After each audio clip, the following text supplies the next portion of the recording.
So hi! Welcome and welcome back to my YouTube channel, and for today's tutorial, ituturo ko sa inyo kung paano nga ba mag-download ng 360 live location sharing. But first, kindly subscribe to my channel and don't forget to hit the subscribe button and the bell to notify you for my new updates.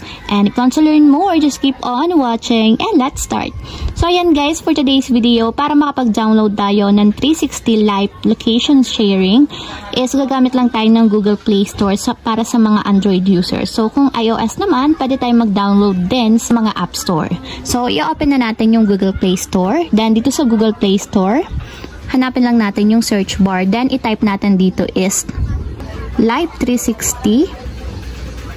And automatic lalabas na dito yung application ng Live 360. So, piliin lang natin to guys. So, ayan, ganyan yung itsura ng logo ng Live 360 Live Location Sharing.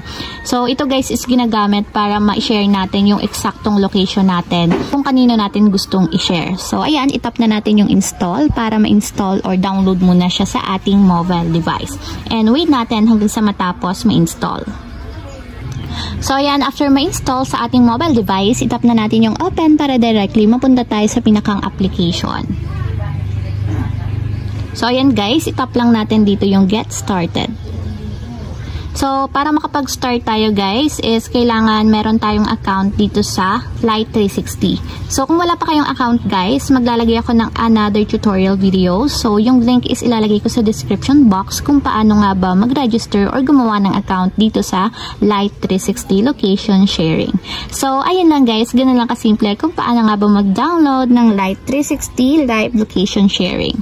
If you have a question, click comment down below and don't forget to hit the subscribe button and the bell to notify you for new updates. And thank you for watching.